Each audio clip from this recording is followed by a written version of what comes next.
unwrapping a box full of rage. Adam Carolla. Yeah, get it on. Got to get on. The church are going to make it. Get it on. Thanks for tuning in. Thanks for telling a friend. Love that about you. Adrienne's stand-up special, The Dark Queen. Very funny. Available right now on Netflix. I enjoyed the hell out of that. You watched it? Oh, yeah. Why? I like to watch. Rudy's here, by the way. Hey, Rudy. Hey, buddy. I like to watch stand-up specials. I don't necessarily watch them from like a pure layperson enjoyment standpoint. I like to kind of go, ooh, that's an interesting angle, or what are they doing, or how big is it, how intimate is it, Sure. what are some of the things I think they're trying to convey. And sometimes you watch it and you kind of watch it with a critical eye, and then sometimes Sure. you just sort of sit and enjoy. But I really enjoyed yours. Well, thank you. And I realize I think because we're sort of simpatico in the, I don't know, counter, whatever the narrative is, Sure. angle, comedy. Yeah. It's kind of easy when you kind of agree with somebody to go, oh, yeah, that guy's smart, I'm not whatever that it is. smart, No, I didn't think you were smart, but I just mean somebody wrote some good jokes for you. though. Yes. No, I write my own jokes, but I'm still not smart. And then at the end, I saw who produced it. Ari Shafir produced Ari it. Shafir, that's right. And Louis directed it. Oh, I didn't know that. Yeah. Those are real tips of the cap in the Yeah. comedy world. I always say support white men. They're Yeah. the only ones supporting me. So. They can get shit done for you. Yeah. Well, I mean, on that subject, I get yelled at all the time, but can we Sure. just do away? I talk to female comedians and they Sure. go like, she's a female comedian and she's a female who books the whatever. She should support. I go, would you just let it go? Yeah. They don't like you. No. They don't You don't like like you. them. Yeah. They hate you. We hate you. They hate them. Everybody, black people and women, do not expect your own to do shit for you. No, my own It almost fucks never you does up. anything for me. Every female I know, especially in the business, just talks about how the other females don't support them and actually are worse than the guys. And I'm like, good, now know it and move forward. I don't know if they're worse. I'm just saying, like, it's usually men that have helped me, I think. Well, I'm saying women have an expectation. Oh, I have none. Yeah, good. Yeah. Good. Yeah, It's like black people with OJ. What's he moving to Beverly Hills for? Because he's fucking rich and he likes the white So bitches. Like, rich. that's what he's doing. He's not going to live in Compton with you Yeah. and mow your lawn. Like, I love OJ, too. I'm sad that he died. I'm glad you got that from what I was saying. Listen, I'm going to take from it what I want. Yeah. As Adam You would can- say, you have dude think. You do I guess, Yeah. maybe. No, what I'm saying is the real white privilege, the white male privilege Yes. is not thinking the white guy who runs the Comedy Barn is going to help me. Sure. I have no expectations. Yeah. And that's so everyone, whatever you are, get over it.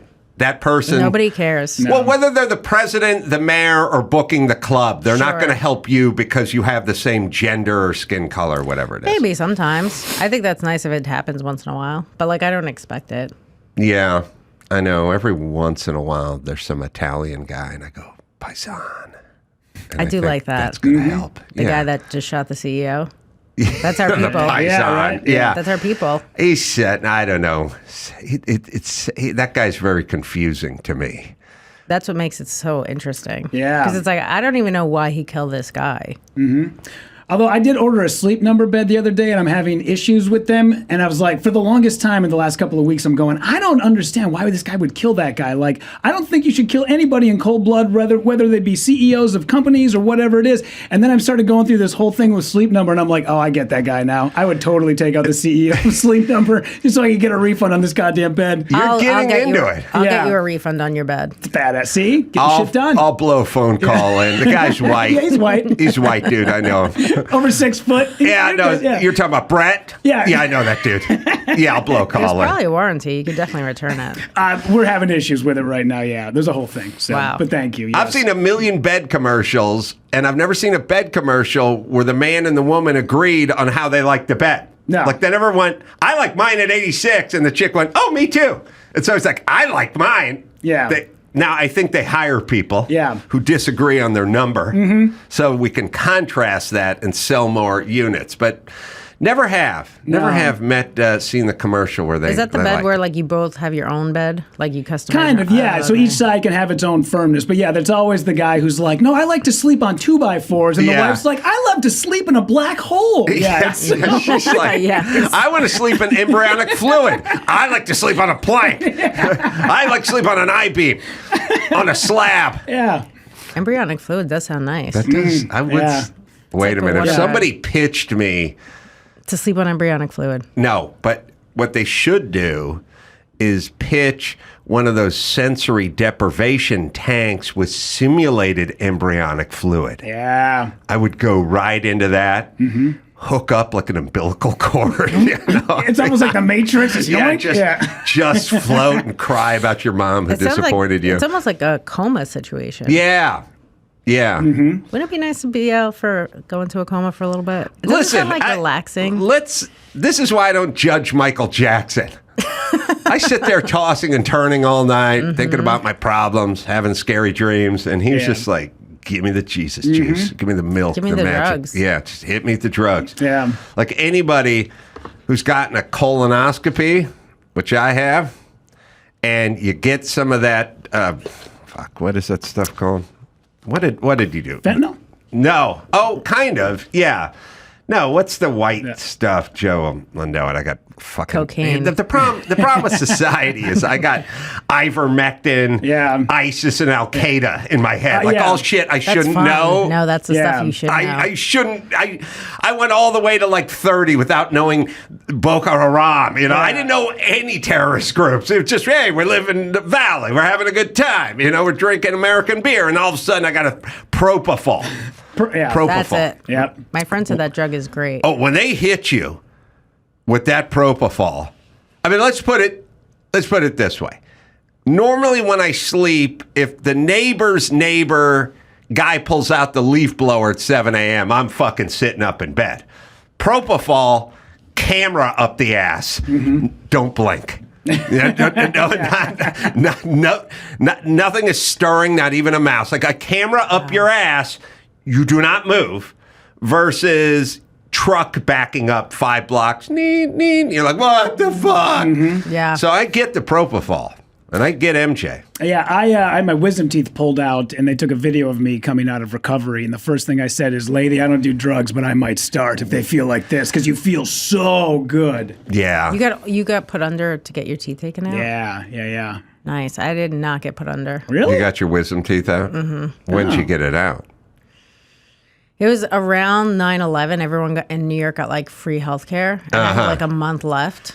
And then I was like, I had a tooth that had to come out, and then I was going to lose the insurance. And I was like, take them all out. That's probably before they started doing the whole Twilight thing. No, they said I could do it. I had to pay like $500, and I didn't have it. I was like, just keep me up. And they like, Oh, wow. they check your blood pressure because they don't want you to have a heart attack. Yeah. And I was like, it was going sky high because they kept giving me needles in my mouth. Yeah, they make you take a shot of whiskey beforehand, like I every wish. movie, just to numb the pain. So the Netflix special Yes. and the success of it, I mean, I hear people talking about it. It was really Yes, that's good. Is that translated? Is it noticeable? Are you seeing ticket sales and recognition? I haven't gone on the road yet, so we'll see. Oh, so we don't really have we have an A, but we don't have a B yet. We don't have a B yet. Oh, when are you going back out? Well, I'm doing some stuff in LA, and then I'm going out in January, but we'll see. I would imagine it would translate into some I pretty don't know, good because they things. give you your 10-day numbers and your 28-day numbers, which I didn't know they would do. And the people that watch it, and it in relation to who's followed me on social media, is not close.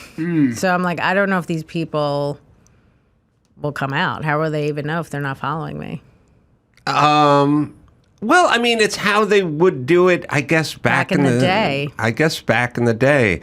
And I don't know that there's any straight line to popularity. I just think it's sort of a zeitgeisty thing. You get out there and people, like I was listening to Rogan's podcast, and they're all talking about how funny your special was and Yeah, how much that's they nice. enjoyed it. And so that's like second audience to the audience that watches it on We'll see. Netflix. So I think it's When I go to work. clubs and nobody comes, I'll be like, Adam Carolla. Says you're fools. Yeah. What are you on propofol? Jesus I don't want Christ! propofol. Come on, white ladies, support. Would Yeah. you, for Christ's sake? I mean, my audience, I think, is primarily dudes. It's Yeah, like I could- 75 dudes, 25 women. Really? Yeah, I just don't know if I have a big enough female audience. What do you attribute that to? I don't know. One lady wrote to me and told me I was a nasty lady. Well, then you're doing something right. Maybe. Yeah. And she also told me I was worse than Hitler. Wow, worse than Hitler. She said Hitler would be disappointed in me.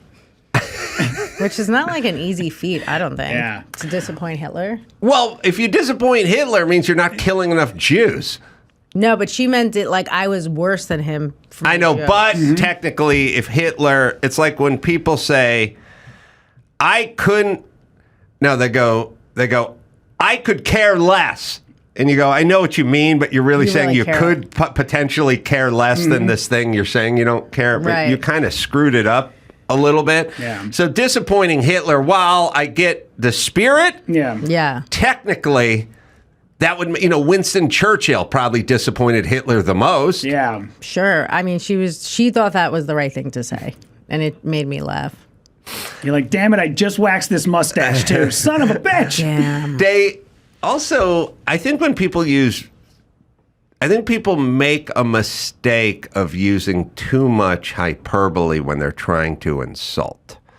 I think That's about this a possible. lot, So like worse than Hitler, sorry, I think you're tied with Hitler. That's that could good. be something that could Sure, sting a but little not, bit. Not worse. Yeah, like sometimes someone will go, you're the least funny person ever born, and it's like, first off, you don't have that data. Yeah. Secondly, you haven't met my stepdad, John. There's no way. There's no fucking way I'm less funny. There's at least one guy Funnier than that. funnier than That's so funny. it's my stepdad, John. All right. So there's no way you didn't survey John. You never saw him do a set, Yeah, he doesn't have a type 5. Yeah, so don't give me that shit least ever.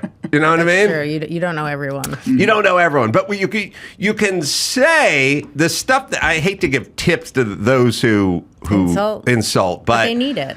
yeah, I mean, you can learn to make a bomb online. I guess you could learn how to insult me. But when people go like, your stuff used to be funny, and now it's blah, blah, blah, and I used to be a big fan, but not so much anymore. The last time I saw you said the same, blah, blah, blah. Then it's like, you got to go, oh, that stung a little bit, Worse than Hitler is just, Yeah. you know what I mean? Yeah, you're like, lady, I have 7,500 followers on Instagram. I don't know how many Hitler had, but I think he had more than 7,500. That's right. That's right. And then there's my stepdad, John. Hitler could have toured. He has a huge following. Yeah, absolutely. Yeah. All the clubs would be like, he has a huge following. Certainly could have sold out Madison Square Garden. Yeah. That's for sure. For like a month. Absolutely. Yeah. Big rally over there.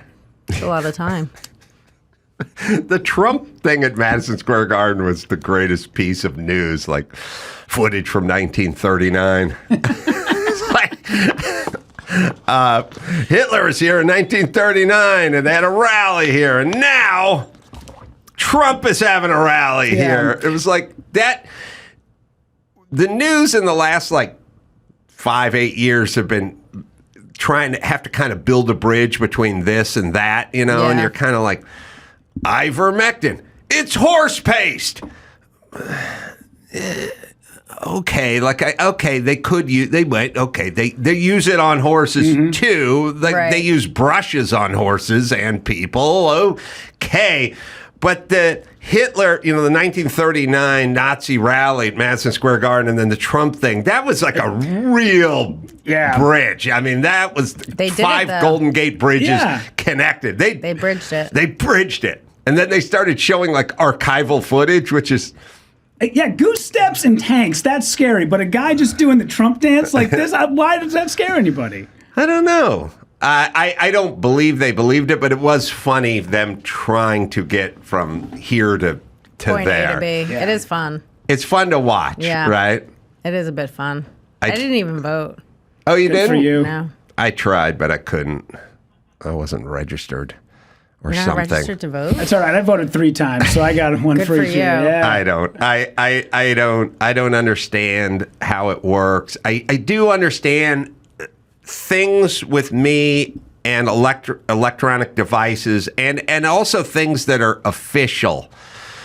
I've always had difficulty with. Like when you go to the airport and I go, I'm going to go wait in line to check. They go, go to the kiosk. Just go to the kiosk and punch in your thing at the kiosk. And then I just go, I don't think I'm going to be able to. And they go, no, just swipe your license. And then at some point, nothing's working. And then the confident person behind you goes, you're traveling with goes, give me that. And they get your credit card. And they go, look, it's like this. And then they punch it in and then they go, the fuck's going on here? And then that's me. That everything is like, you're not in the system. I don't know why this isn't working. I was registered and I went to vote.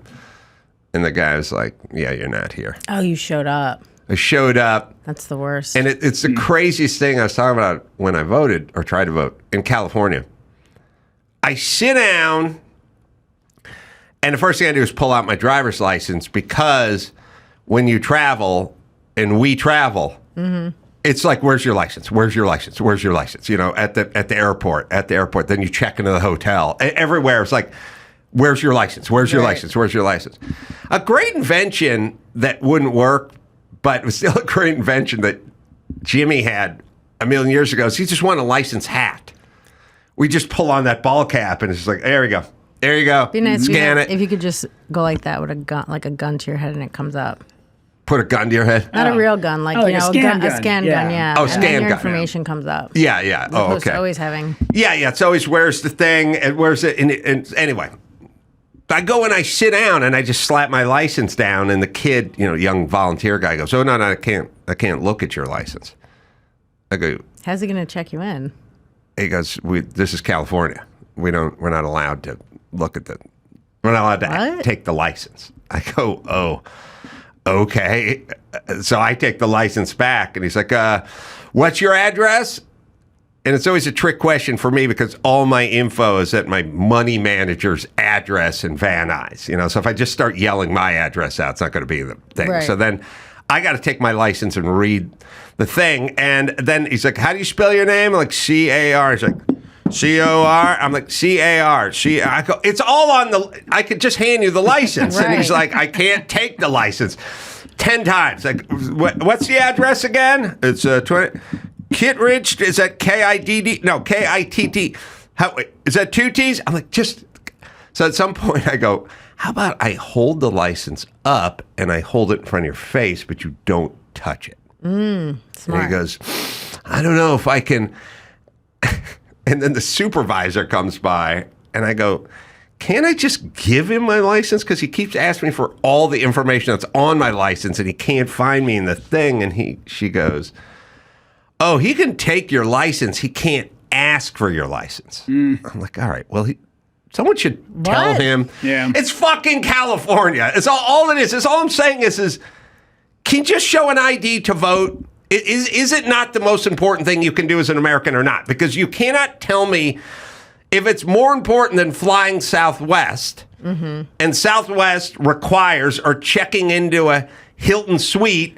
If it's more important, and you keep saying it's the most important thing you can do as an American, then we should have to provide a license for it. That's Yeah, all. here's how crazy California is. Other same places like in Minnesota, for years I always heard, register to vote. You got to register to vote. Rock the vote. Register to vote. And I'm like, I've never registered to vote. I don't get it. Turns out when you go to vote in Minnesota, you are also simultaneously registering to vote. So you register and you vote at the same time on the same trip. So instead of having to register first and then go in later, I was like, why is that not implemented everywhere else? Because then I voted when I lived in Missouri, and you have to register to vote, and then you had to go in and vote later. And I'm like, just show up with your driver's license. You're a human being and just vote. Like, why is this such a problem? I have no idea what. Okay, I have no idea what we do with this. Show up, register, vote, present the license, and then go home. It's pretty fucking straightforward. I don't have to do any of that because I don't vote. Good. I just stay home. Yeah, you've dodged the Why voting do I want to look bullet. for parking? It's like, no, I'm not doing that. Are you not doing it as a sort of conscientious objector? I don't know. I don't really like either of them. And then also, I just didn't want to. It's like another thing. I don't want to have to go look for parking somewhere. And do you get judged for that by, let's say, friends or family? For what, not voting? Mm-hmm. No, I wouldn't care. Oh, wow. It's like, go ahead and judge me. I don't care. No, Also, yeah. Well, when you can not care and still be judged. I get judged for everything and don't care, but people still This is the judge. thing. When people tell me I need to vote, I know who they're voting for, and I say, if I vote, I'm going to vote against your person. And then they stop telling me to vote. Oh, you're going to cancel their shit out. Yeah. Yeah, and also if they think you're going to vote a different way, they're like, Yeah, that's all right, what I'll I'm. stop That's what I'm pushing saying. it. You'll cancel their vote out, right? Yeah, but it just upsets them. Do you know what I mean? It's not even about canceling their vote. They get upset thinking you could like a person they don't like. Yeah, but I also like the idea of actually canceling their vote out. I realize, like, I sometimes would think about it, which is my mom, who was very liberal, would cancel out whoever Elon Musk voted for. The smartest man in Sure. the world versus the dumbest woman on the planet. And she cancels his shit right out. Yeah, it's fun. Yeah. And then there's my unfunny stepdad. My mom would give anybody a run in the unfunny department, too. She's really probably one of the least funny people I I've really ever want to met. meet your stepdad. Oh, yeah. Well, you're going to be at the Comedy Store on the 16th? Yeah. Yeah, he's going to be there. No, he's not. But, He's middling. I don't want him on there. He's going to better middle. not come. He'll bring you out. Actually, Yeah. that's fine. He can middle. Yeah. Well, it's pretty much 20 minutes of my stepson's a douche material, and then he'll bring you out.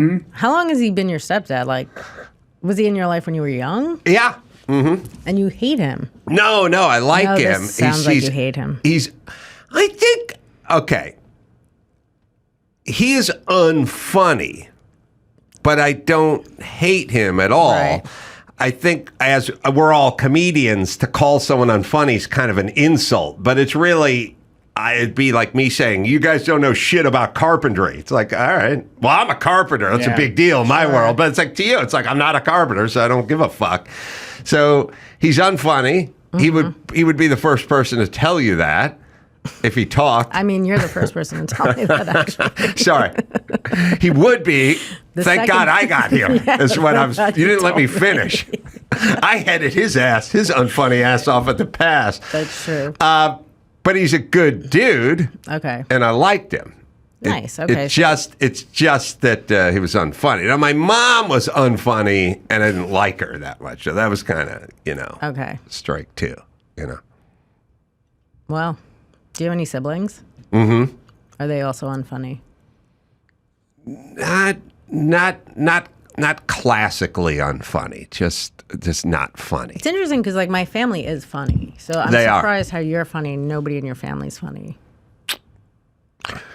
It would be, it's unclear. So my mom isn't funny, but it's only because, or wasn't funny, only because she was sort of hippie depressed, like how could you have a good time when the polar caps were melting and the Sure. indigenous people were crying by the side of the freeway, and like the super, like 70s bummer, unfunny, like Billy Jack unfunny, just, oh, the fucking people, what we're doing to the environment, and the fish floating in the rivers and the big companies stealing the land from the indigenous, like bummer, 70s bummer, hippie, unfunny, depressed. So she was a bummer. My dad was not. My dad had a little bit of a sense of humor, not unfunny, sort of okay. My sister was just kind of regular person, thought Okay. certain things were funny, but not funny. But no, there wasn't any. Didn't come from any comedy. But your family had some. I mean, the special you talk about your sister. She's not happy. Not happy No. I heard that secondhand, that she's not happy about it. about. Oh, Yeah. secondhand. Well, yeah, I heard that she's not happy. She hasn't contacted me to tell me she's upset, though. Oh, really? Yeah, so I don't know what's going on. Who did you hear it from? I can't say. Would she have contacted you if it was like nice things that you said about her in that special? Would she have contacted you and been like, hey, thank you very much for the nice complimentary words? I didn't expect that. I don't feel like a comedy special is where you give complimentary words. Well, no. No. But you can't. Don't be unfair to Rudy. Yeah. No, but if hypothetically, do you have the kind of relationship if you did say something nice about her, let's say on a talk show, let's say on this show? Maybe she would, but she may still not do anything. So it's a little bit of a strained relationship. Yeah, we've had a strained relationship my whole life. Your whole life? Yeah. It's weird, right? That's so prevalent. We only even communicate because we're related. But, like, if she was someone that worked in, like, a doctor's office I worked at, like, we wouldn't be friends. Mm-hmm. So, like, we're just connected by blood.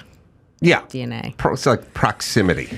Yes. And so you have to go back and forth a little bit. A little bit. We try to get along, and then we just don't.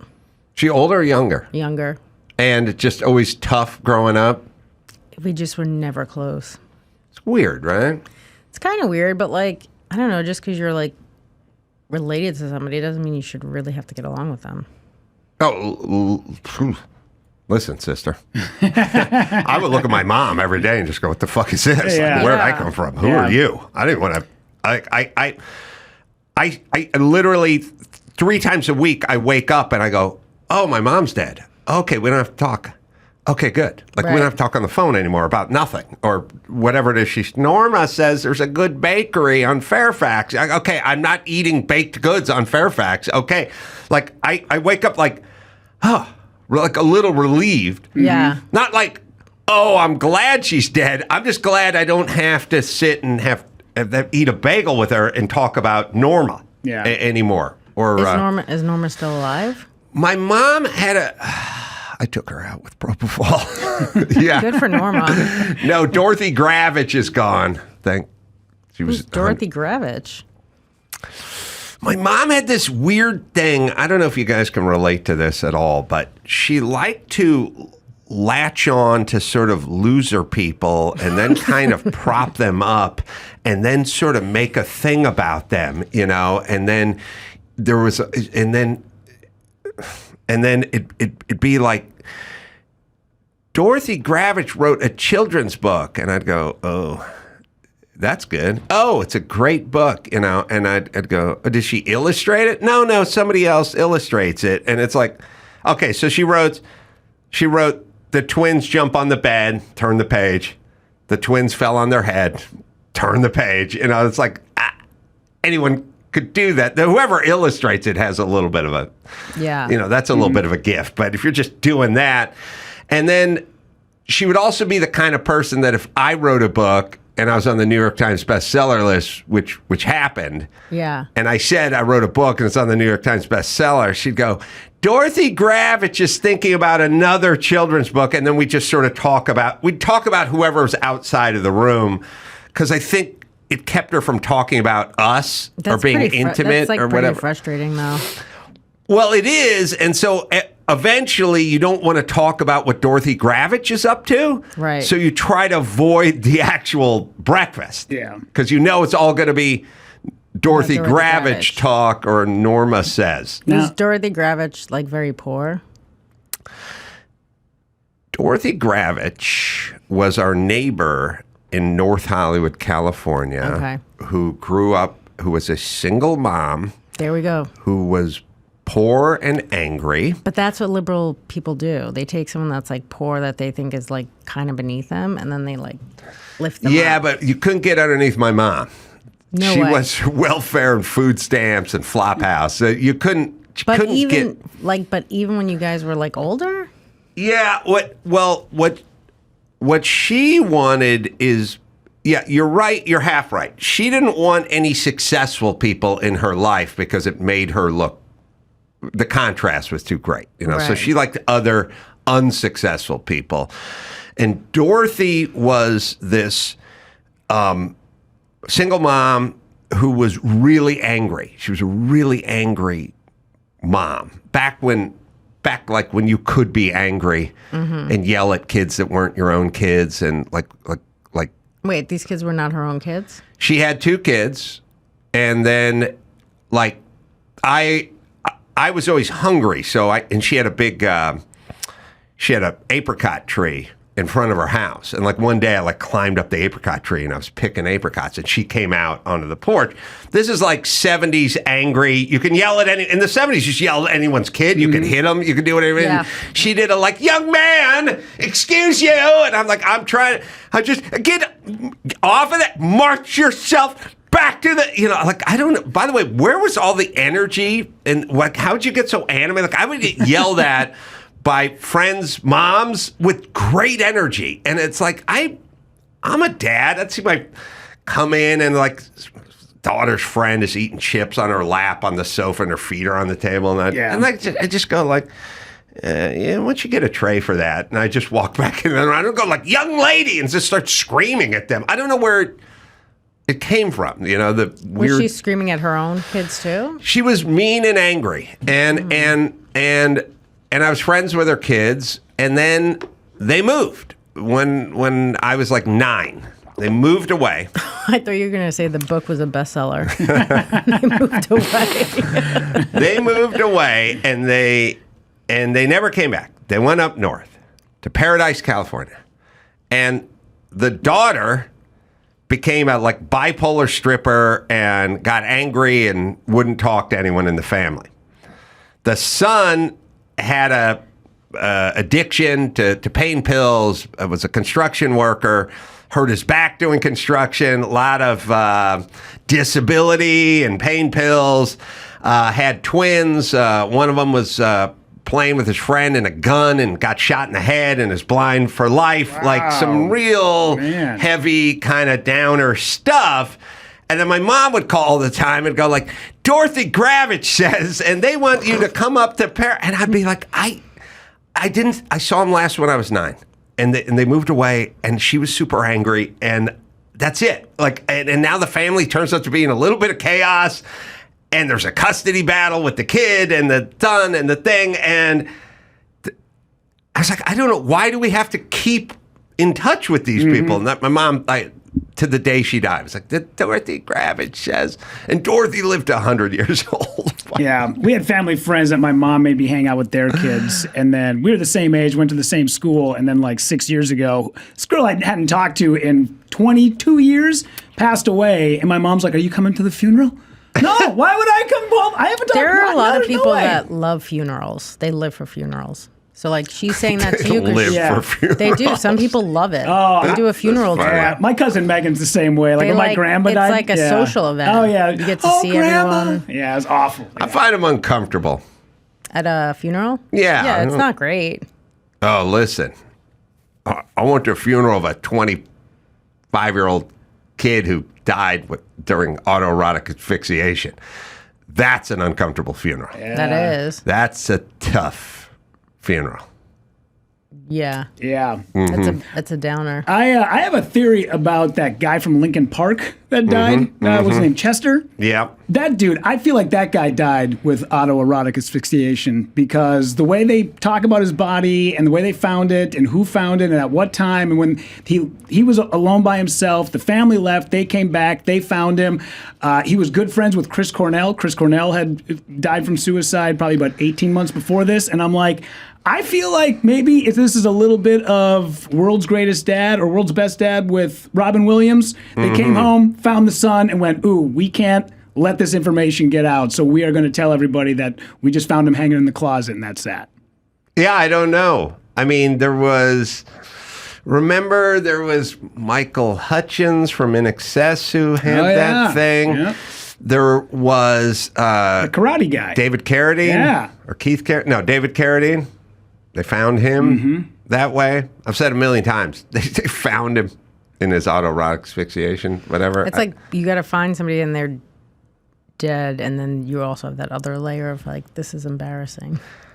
I would say, it's incumbent upon the person that found David Carradine to take him off the closet, pull his dick out of his hand, pull the rope off his neck or the belt off his neck, put him in a red, white, and blue gi, and lay him down on that bed with nunchucks on his chest, and just go, that's how we died. found Yeah, him. Lee Greenwood was playing in the background. That's I don't right. know, He had man. Lee Yeah. Greenwood on a loop. All right, do you guys, I don't know, okay, I joined Equinox Gym. I'm not a big gym joiner, but it turns out with my credit card, I can join for free, blah, blah, blah. There's one up the street. So far, I've taken a yoga class. Now, I like it because I've taken 3 classes now. All 3 classes, it has been me and 28 chicks in every class. There's not one other fella. And it's not why I did it. I'm taking a yoga class. Took the yoga class with me. Then a Pilates class. Next week, I took the Pilates class. Just me and the ladies. Today, body sculpting. Just me and the ladies. Is this an all-women's gym? Oh, shit. The curves. Oh, shit. You're right. Okay, well, here we go. God damn it. No. Plenty of dudes, but they're with the other dudes pumping the weights in the other room. Oh, you know what's kind of interesting? It's in Glendale, and they're all Armo dudes. Because if it was on the west side, there'd be more dudes in the yoga and the Pilates and the sculpting. Armo dudes are like hairy dudes, and they're all just pumping in there. And I realize it's all Armenian dudes. So... And then there's me with the ladies in the thing. But I took the sculpting class today. Not because I care. I'm just like, I got thrown out of Malibu. There was a fire. I had slept at Dr. Drew's house. And I'm driving back here. I got nowhere to go. I got nothing to do. I got no shower, no whatever. And I go, I'm just going to stop. And whatever class there is, when I show up, I'm taking that class. Show up 9:15, sculpting class. So now, Dawson, do you have that song I was trying to... So what I realized with all these classes is they have instructions from the back of the room. I have no fucking idea what this guy's saying, but do we need to pump the fucking jam everywhere all the time? And...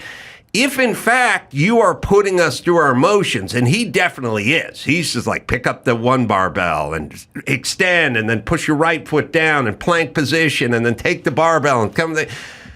I can't do all this and listen to fucking Madonna pump the groove. Like, put on some fucking smooth jazz and then I'll hear you. Or do something. Or turn it down. What's with the fucking jam everywhere? Yeah, that's infuriating. It is. Did you talk to him about it after?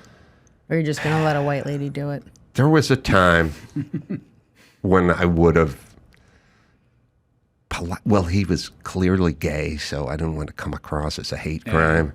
I don't think that's if you say I don't like you leading the class, that's like a hate crime maybe. But if you're like, hey, can you just lower that? It's just too loud.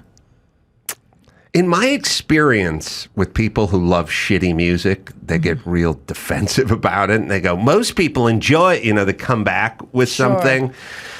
But yeah, it was really just 50 minutes of this and me. Now, I could look at him and just mimic whatever it is he was doing. But anytime he said anything, I couldn't fucking hear a word he said. And it was that way with the Pilates and that way with everything. It's just...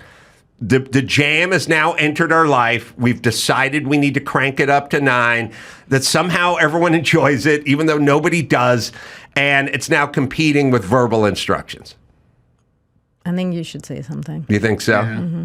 Well, he would have, but he had to let his boner go down first, and then he's already gone by the time it went away. Okay, if you say it to the guy while you have a boner, it's not a hate crime. I'm going to do it. I'm going to do it. It was my first class. Everyone else there were veterans, like they knew his name and stuff. So I think I think I got to wait for like my 3rd class before I make the move. But you said you've been there several times. It's the same all the time. Yeah, but it's not his class. Yeah, He's different teaching classes. the body sculpting class. I took the Pilates and the yoga. You make fun of those classes all you want. You're fucking sweating your ass off 5 minutes in. Yeah. And yoga, it's hard. Yeah, and it also like... The one I did the Pilates, you're like, yeah, get some dumbbells and come back. I come back like some 25-pounders, and they're like, I don't think so. And I'm like, come on. And they're like, I don't think so. Go get some 3-pounders. I'm like, 3-pounders. And before you know it, I'm on my face doing the thing, going, oh, fuck, God, take me, God. There's way too much weight. Yeah, 25 pounds, that's a lot. No, I'm talking about the 3. Yeah. I got down. I got no, by the way, I got no pride anymore. I'm old. I do realize as long as you go into that weird down dog position, you're not officially resting. I mean, you are, but according to them, according to the laws of yoga and sculpting and everything, if you go on that down dog on your knees on the mat rest thing, it's not like you're just standing there. It's not like you're sitting down and resting. Yeah. So I'd go into that position. Also, falling into the girls push-up now. Nice. Sadly, the guy I used to fucking work out and play football and shit. I'm now into the girls style push-up. If those Armenian guys could see you. Oh, there's fucking glass. They're all lined up. They're fucking talking shit Yeah. with their hairy shoulders. All right, let's take a break. We'll do a little bit of news with Rudy right after this. Hey, I'm Adam Carolla. That's Brad Williams and Jay Leno. Hey, buddy. Over there, we're doing our 3rd annual comedy fantasy camp. That's going to be January 23rd through the 26th, right in Hollywood, California. Where else would it be? These guys are going to be there. So remember, 2 out of every 3 comics make it big. Well, 1.5. Do I get paid for this? Please tell me I get paid for this. Go to comedyfantasycamp.com and get in on the fun.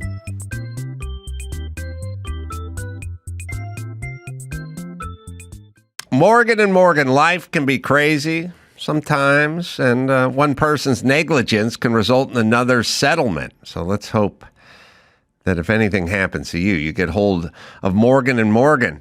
If you're ever injured, check out our good friends Morgan & Morgan, America's largest injury law firm, over 100 offices nationwide and more than 1,000 lawyers. And as long as we're in the more department, more than $20 billion with a B dollars recovered for over 500,000 plus clients. Morgan & Morgan has a proven track record of fighting and getting you full and fair compensation. Going on the road, doing stand-up every weekend, well, that can be hard. But submitting an injury claim with Morgan & Morgan, that's easy. So go with Morgan & Morgan, right, Dawson? If you're ever injured, you can check out Morgan & Morgan. Their fee is free unless they win. For more information, go to forthepeople.com/Adam or dial #law, #529 from your cell phone. That's forthepeople.com/Adam or #law, #529 from your cell. One day you'll just move away. All right, Rudy Pavich's going to do some news. Adrienne's special, The Dark Queen, very funny on Netflix. Special. I think if you like this show, you'll appreciate The Dark Queen. Watched it twice. A bit. You did? That's so nice. Loved it. Loved it so much. I love the fact that what your voice is very hard to pull off and that you just sit in it so well. I mean, I'm struggling to do it all the time, so. Yeah, it's great. I love it. All right, news. Here we go. Tokyo adopts a 4-day Did work you week. catch my stepdad's special? It's pretty good. I mean, it's not his voice not quite as clear as what Adrienne's is, but yeah. John's special. Yeah, it's pretty good. It's pretty good. Yeah, that bit about airplane food. It's coming around. It's getting there. Well, I know what you're doing now, but he did kind of put his own little spin on it. spin on airplane food. Yeah. Tokyo adopts a 4-day work week to encourage women to have more kids. To address Japan's record low fertility rates and support working mothers, Tokyo will implement a 4-day work week for its employees starting next year. With Japan's fertility rates plummeting to a record low of 1.2, a fertility rate of 2.1 is needed for a stable population. The initiative also includes a new system allowing parents with young children to reduce their working hours by up to 2 hours a day. Yeah. Why don't they just get the kids from China that they were killing? Yes. Point. Take them. See? Take all the girls from China. This thing where we've declared a war on like work hours and going to work and being in the office. I mean, there was some study that came out that like people who work for the federal government show up an average of once a week or once a month or something, like show up to work. Like there's no more. Right. And then like during the pandemic when my kids were out of school for a year and a half, and then I would say to them a lot like, oh, you got to go to school Friday. And they go, no, it's a student free day. The teachers are using Friday to grade papers or like whatever. And then every time after Thanksgiving or Christmas, I'd be like, all right, Monday, back to the salt mine. No school Monday. Like you just had a month off. You don't have school on Monday? No, we go back on Tuesday. And then I was like, Where were all these people when I went to fucking school and hated every minute of it? Where were all the super fucking lazy teachers and all the mobbed up unions arguing with shorter days and less days and whatever? Where was the COVID pandemic? When I went to school, it was like, I think I have a stomach virus. Get up and go to school. You're fine. You know, now it's like, if you got the sniffles, you stay home. Do not spread those germs. And then work. First, I went from yelled at to go to school all the fucking time, which I hated. And then work was like 50 hours, 60 hours a week. Like, I fucking worked, didn't get paid if you weren't there. Now everyone fucking just stays home. I mean, at least we've trained the kids well, so they're super lazy fucking slackers now who don't go to school, and then soon they can graduate into not going to work. But what happened to all these super short work weeks, and why wasn't I around for any of this? I couldn't enjoy any of it. You were born during the wrong time. Born too early. Born too early. Mm-hmm. Well, but it doesn't help the traffic situation. No one's going to work, but there's still traffic everywhere. So, well, you can notice, like on Labor Day or Martin Luther King Day, like federal holidays, sometimes I will be driving on a Monday or Friday and I'll go, it's a little bit light out. What's going on? And they go, oh, it's whatever day. Mm-hmm. So it can lighten it up. But yeah, everyone is just staying home.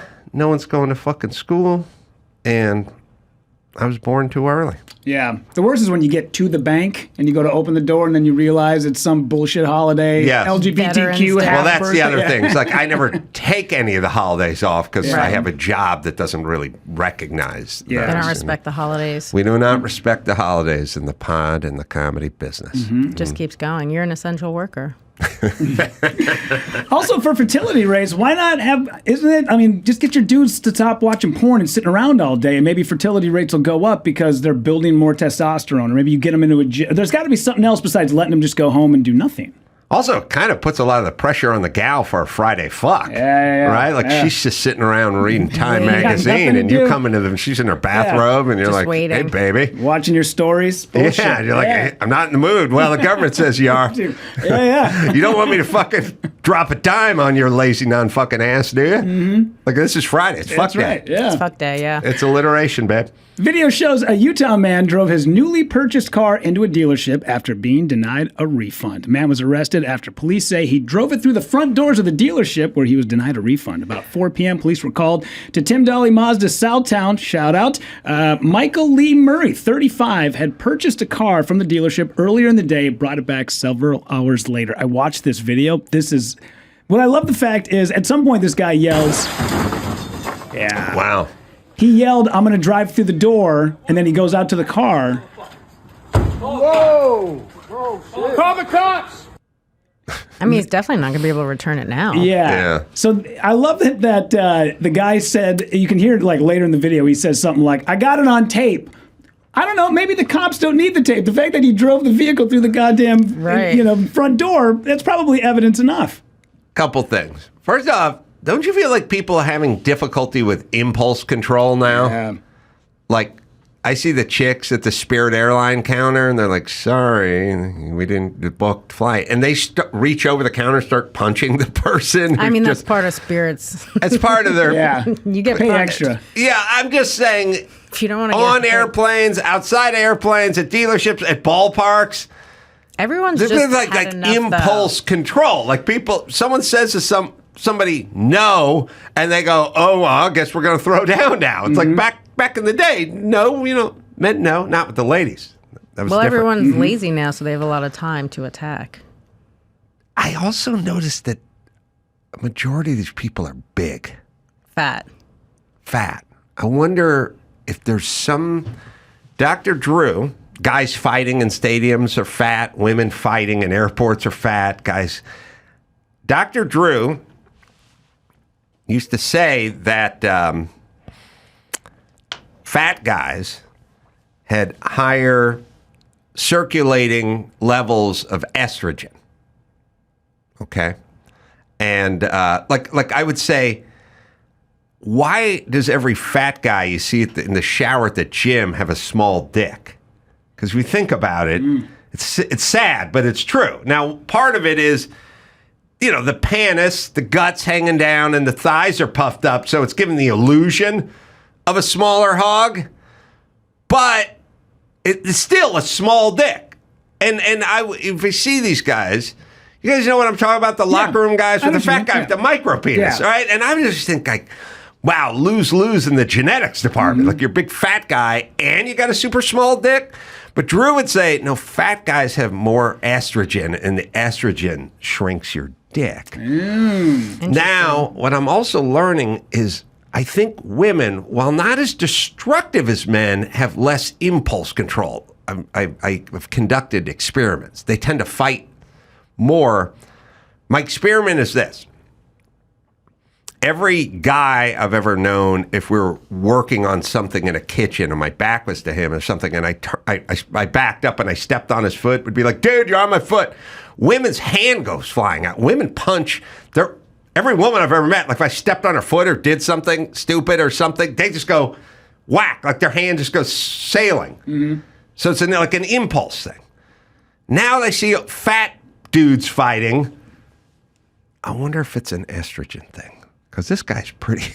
Well, this guy's pretty big. It would be fun to like show up and be like, "Can you drop your pants? We're doing." I want to see if you have that micro penis. I want to see what your dick looks like since you went through. Also, the way cars used to be built, there used to be plausible deniability in that you had a carburetor and you had linkage and a carburetor cable, like a throttle cable and shit, and you didn't have electronics everywhere, and you could say, I put it in reverse and the fucking thing jammed and just fired forward. Like I didn't even touch the accelerator. Like you could lie later on with some plausible deniability. Now everything's on the computer and they flash it and they pull the chip and it's like there's no more plausible deniability. Like this guy later on said when he's getting sued, his lawyer could just go, if this was the 70s, he'd just go, just tell him you put it in reverse, but the thing dropped into drive and you gunned it and you were looking backwards and the thing lurched forward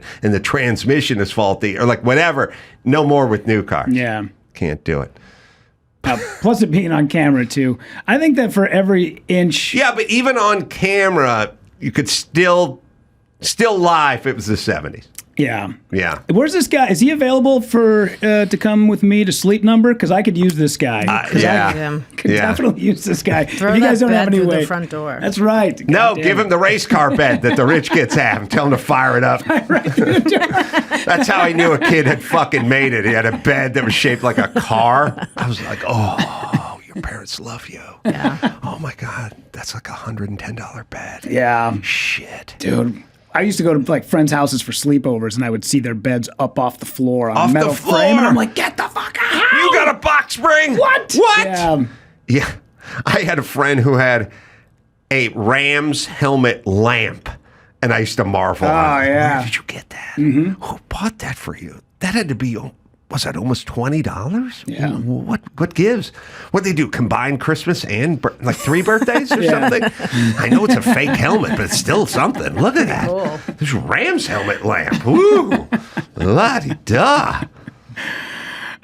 Sex-crazed workers at a troubled VA facility had a 12-person orgy and one official bedded over 32 coworkers. A congressional investigation into sexual misconduct allegations at a troubled VA's facility in Tennessee revealed that at least 12 officials who worked there took part in the orgy.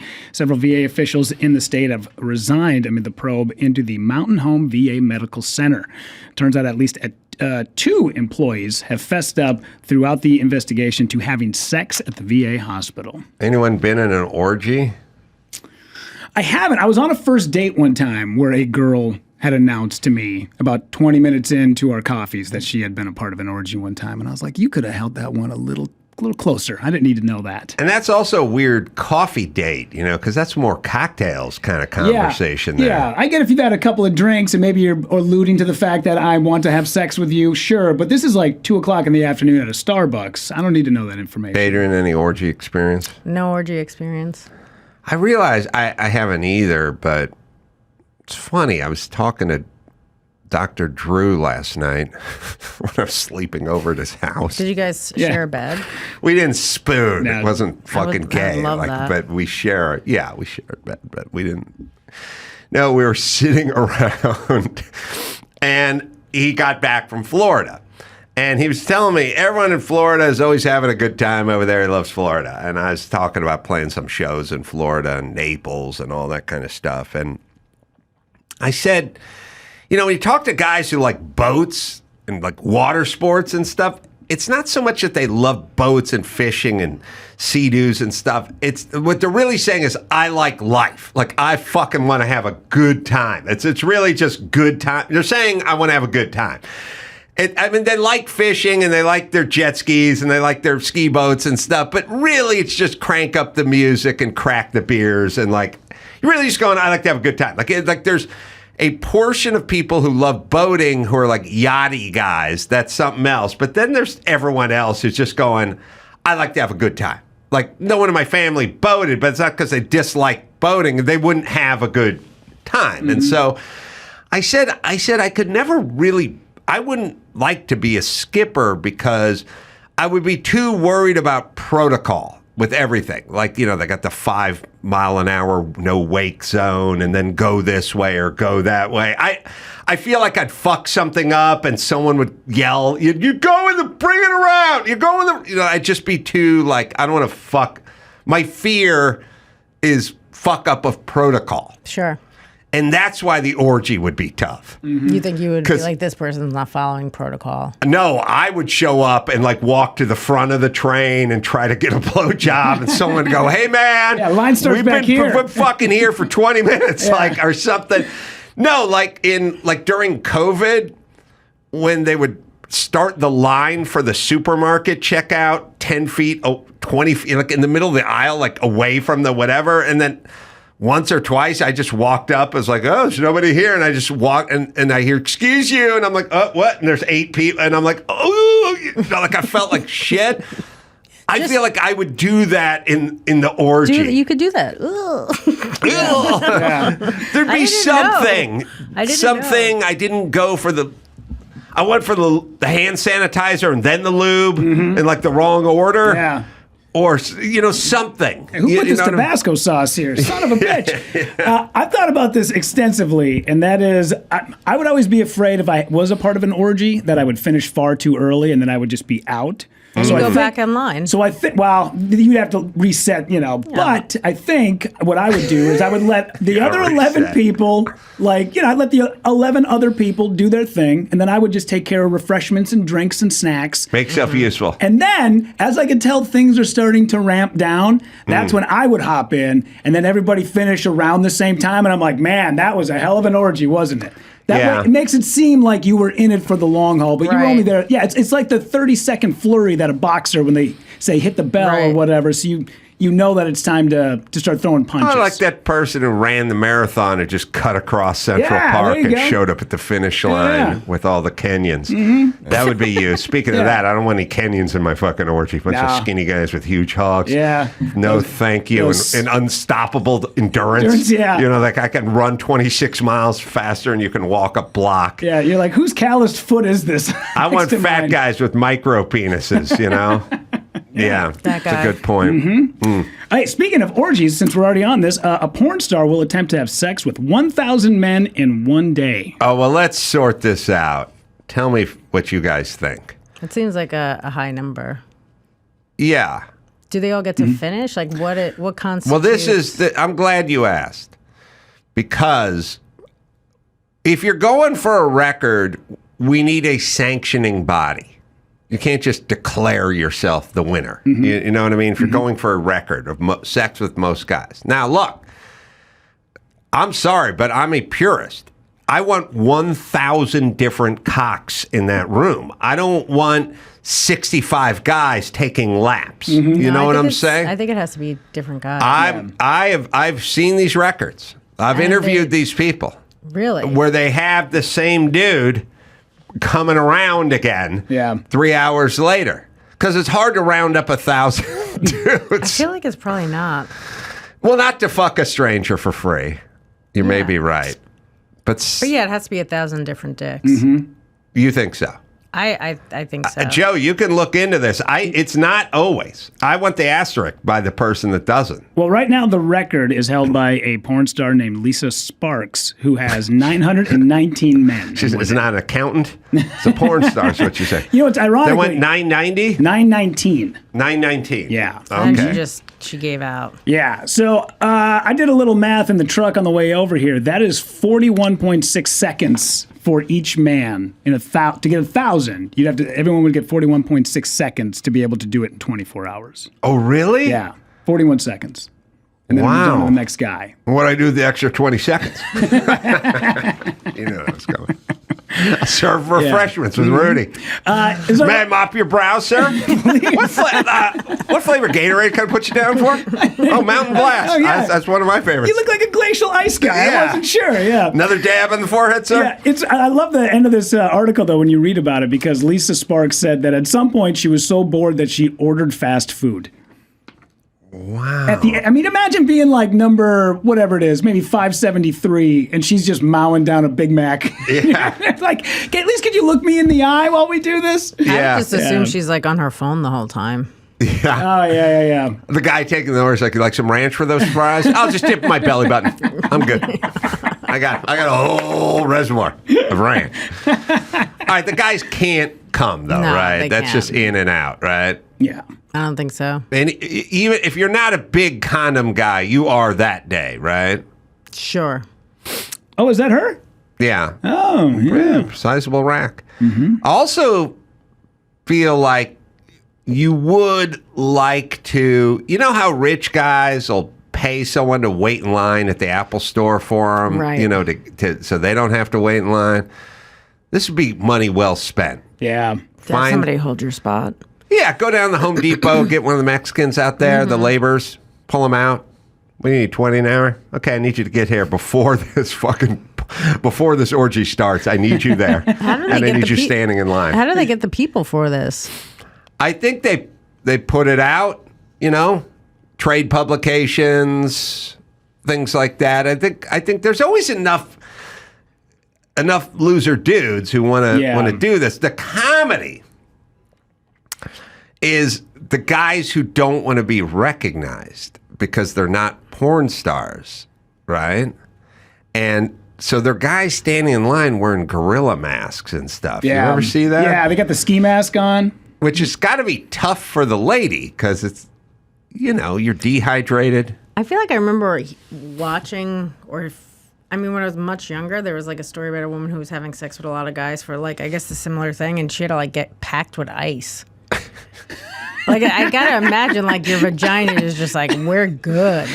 I only say this once a year, but sometimes the terrorists make a point. Yeah. You know what I mean? When they're talking about our culture. Yeah. I don't agree with them on everything, but once in a while, they hit a something. little ISIS type judgment may be a good thing For sure. for our society, right? But I do remember like seeing that, like how people pack fish with ice.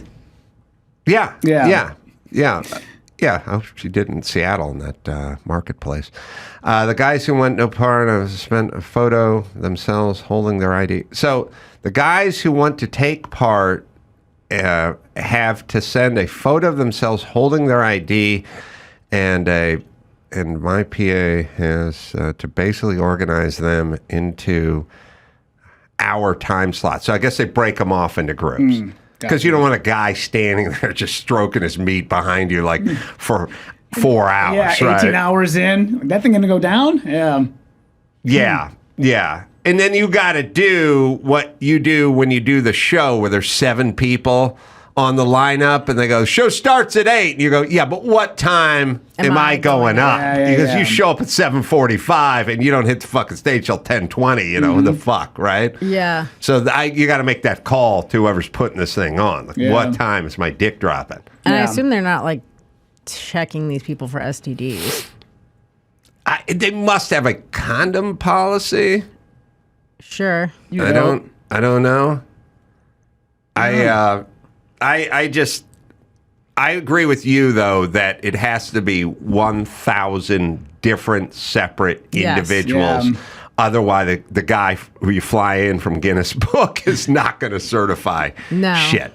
All right, Chris Hansen is waiting out there. Adrienne, we will bid you adieu. The Dark Queen, very funny. So says me and Rudy. Wow, thank you. I appreciate that. Very good. I With really enjoyed it. Dorothy Dietrich. What was her name? Gravich. Dorothy Gravich. If you watch his Dry Bar special, he's very complimentary to her in the Dry Bar special. Wow, Yeah, that's so so yeah. nice. So it is a place for stand-up is a place for compliments.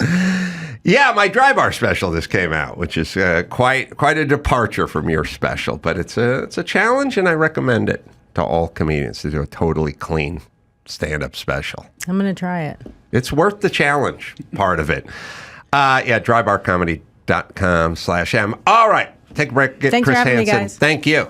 Hansen next. Qualia Senolytics, the biggest discovery of our time for promoting healthy aging. I feel 15 years younger, and you'll feel 15 years younger in a matter of months.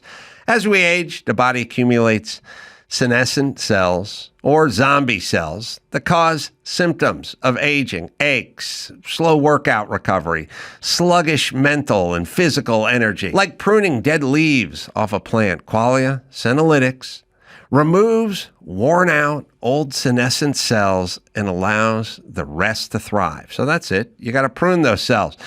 Take it just 2 days a month. It's non-GMO. It's vegan. It's gluten-free. 100-day money-back guarantee to feel fantastic. It is the best move I've ever made. Am I right, Dawson? Resist aging at the cellular level. Try Qualia Senolytic. Go to qualialife.com/Adam for up to 50% off and use code Adam at checkout for an additional 15% off. For your convenience, Qualia Senolytic is also available at select GNC locations near you. That's QUALIA life.com/Adam for an extra 15% off your purchase. Thanks to Qualia for sponsoring today's episode. Receive free dessert. O'Reilly Auto Parts. O'Reilly Auto Parts is in the business of keeping your car on the road. They offer friendly, helpful service and parts and knowledge that you're going to need to maintain and do the repairs yourself. Always used O'Reilly. I've used to hit the one up on Foothill when I was in La Crescenta renting a house, keeping that Isuzu Trooper on the road. And they got thousands of parts and accessories in stock, either in their store or online. So you have, you don't have to worry if you're in a jam. You can go online and get your stuff. You can go into a store and get your stuff. The team at O'Reilly Auto Parts can test your battery for free in or out of your car, which is nice because sometimes it's tough to get those babies out of the car. You need your windshield wipers replaced, brake light fixed, or a quick service. Well, they'll help you find the right part or point you to the nearest local repair shop as well and get help there. Whether you're a car aficionado or an auto novice, you're going to find the employees at O'Reilly Auto Parts are knowledgeable, helpful, and best of all, they're friendly. The professional parts people at O'Reilly. O'Reilly Auto Parts. One-stop shop for everything, especially if you're a do-it-yourselfer for your car. In-store, online. You can stop by O'Reilly Auto Parts and do it today, or visit us online, O'ReillyAuto.com/Adam. That's O'Reilly.com/Adam. It's time to check Adam's voicemail. Adam, Charlie from Minnesota, watching the football game here. And I totally agree. I think the end zone should say something that actually is a problem, like end stupidity. You can leave us a message at 888-634-1744. Yeah, change your in-home air conditioning filter. And hate is way too broad for this drunken viewer to absorb. Chris Hansen in studio, journalist, anchor, podcaster. Yeah, man. Everything on the list. True Blue Crime Network is the new network streaming service specialized in crime documentaries and programs. Will we ever exhaust our appetite for true crime in this country? I don't think so. These stories are as old as the Bible. Good versus evil. And you know, look at the news this week. You had this guy, 26 years old, allegedly gunned down the CEO of a giant healthcare firm. And the story that unraveled and the mystery, I was working on that this week. And it's just astounding. how could this happen? Why does a child of privilege end up doing this allegedly? It's shocking, but it's fascinating to people. Yeah, I found it very disappointing how many people were sort of cavalier and cheering him on and sending out tweets of support and just making sort of illy timed and poor jokes about it and stuff. I'm like, the guy's a dad. He was shot in the back. Assassinated. He was assassinated. It's not time to celebrate half the country. Monday night before that went down, before that killing took place, I was having dinner with a CEO of another company, LexisNexis, who's a friend of mine. And we walked right by that Hilton talking about security and what each of us should be doing as a CEO in his case, and as a public figure who has outed a lot of bad guys over 40 years. And it was just ironic. Look right down that street and into that entrance. If you really think about it, because we say, where's the security? Security probably wouldn't have prevented that. He would have 3 guys who used to play junior college football walking around him, and this guy would have walked up behind all 3 of them and shot this guy. Maybe the security guy would have shot him, but not after the boss was dead. For Christ's sake, we had Trump giving a rally, and some 19-year-old up on a shed almost took him out there, and that's a guy who has security. Well, it also shows how vulnerable we all are. Yes, right? if anyone really wanted you dead, wants to do this. Now, here's a smart guy. He was at the top of his class at a ritzy public high school. He went to Penn, got 2 degrees, masters and bachelors. He had jobs in the industry, and for a guy like that to sit down with his notepad and plan all this out, it's not that hard. It's not that hard and I don't know how much he cared about being caught. Because there are suggestions he did because he had his fake IDs and things of that nature. But he's playing a game here. But he's going to get caught. He's in the middle of New York City. I mean, you can't get away with a crime in New York City or anywhere. I mean, it's caught on video so many times. There's facial recognition. There's all kinds of tracking. Nobody is that smart. I mean, I see these stories on the local news in New York, and it's just a matter of time. Oh, yeah, it's a matter of time if we're motivated. Right. There's other crimes where we're not is heavily invested in catching you, and you can do that in New York as much as you want. Exactly. You'll be fine. But that's robbing a CVS. Right. He had to know he's going to get caught. I'm saying the person that wants you dead who also wants to keep their freedom, that's going to slow their roll. Exactly. Otherwise, there's just, the story that was great was, oh God, what was her, the godmother of cocaine or whatever in Florida in the 70s and 80s. Oh, yeah. Griselda something. Griselda, yes. And she was like, look, some warring drug guy's coming in, and she told one of her lieutenants, I want him dead. And the guy's like, all right. And she's like, he lands at Miami Airport at this time, and I want you to do it at the airport with a sword. And he's like, why don't we wait till he gets in the car, and then he drives away from the airport. Be a little cleaner. I could pull up on my motorcycle and shoot him with my machine pistol. And she's like, I want it in the airport with a sword. Right. And he's like, leave a message. Okay. And then he goes in the airport and does it with the sword, but then he gets caught because, Well, I wonder, you've got a kid who had all the best of everything growing up. And at what point in that year, in 2023, did he decide that he was so outraged at the healthcare system, the way things are in America, that he starts to identify with the Unabomber and reads stuff written by Ted Kaczynski and start to formulate this plan? How does that happen? Why does a 26-year-old go down that path? Now, he was gone. He was in the wind for 6 months, at least. Yeah, he was in Hawaii, had a surfing injury, had like a back fusion, very difficult surgery. I think we ascribe too much, when we say, like, this guy just signed this contract, and why throw it all the way, failing your 3rd drug test, or why Aaron Hernandez, you kill yourself. Like, what are you doing? We do way too much of that because we're looking at it through our sort of sane eye. Right, They're not. There's just a certain percentage of people will throw it all away, will kill anyone, will do anything, total impulse. They're nuts, and thus they do crazy things, and we are sane, and we try to figure out what they're doing through We're the lens of applying us being our sane. Yeah, we graft our sanity onto them. He's a good-looking kid. Yeah. Okay. Got all right. A's. Well, Right. you see that. But the last touch he had with law enforcement was a trespassing violation in Hawaii in November of 2023. Pleaded no contest, paid the little fine, and it was in a state-owned land, someplace he wasn't supposed to be, and that's it. And then you really don't hear much about him or see anything except that he was apparently living in Hawaii. His parents get worried. There's some online contact with people who are philosophers on different social media platforms, and he's gone. He's in the wind until he services on a bus from Atlanta to New York City.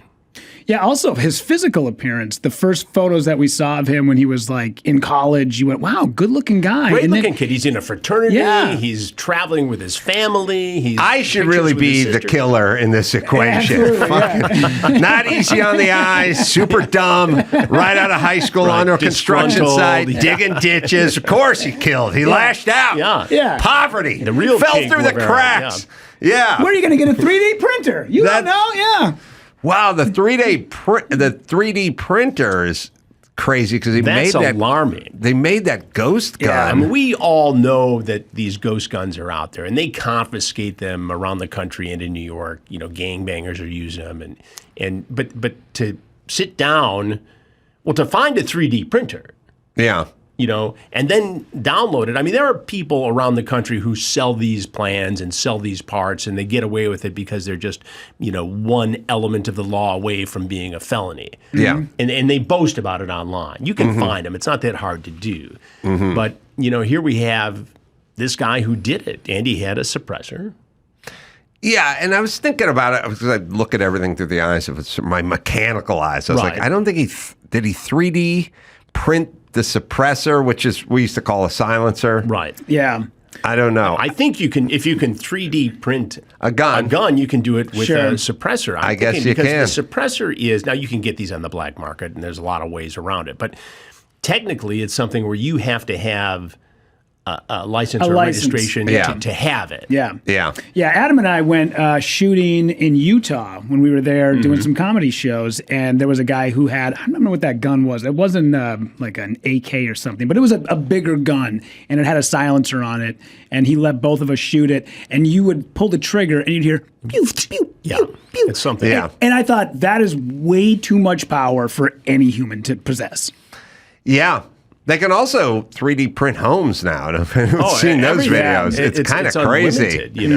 So what other stories have caught Daniel Penny, maybe? Daniel Penny has been huge in New York, and you have to ask a lot of questions about this prosecution. Yes, you do. I mean, I ride the subway, right? Mm-hmm. And virtually every week when I'm not traveling, I take it down to the trainer. You were talking about your gym membership earlier. I go to the trainer down. Pump the gym, man. You got to pump the gym. You got to do it. But I've seen some things where you start to think, should I intervene? Is this going to pass? Is this just somebody who's unstable, who's going to talk the talk?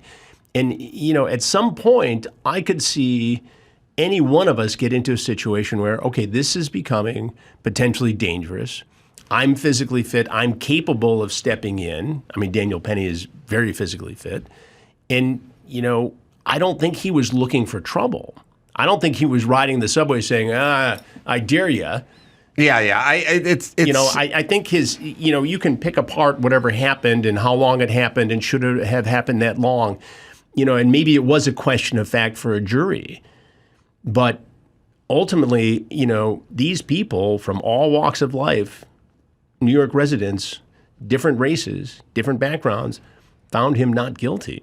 Mm-hmm. And people are sick and tired of this. Even the mayor has basically said this is an indictment of our city, our government, our inability to get help for those who are struggling mentally. Yeah, well, look, he was asked to get help. He went to some halfway house for 13 days. Right. He didn't want help. He's a drug addict and he has mental issues. And so we're going to have to figure out a place for these guys other than the subway. Because this is a recipe for disaster. You're closed in. It's dangerous.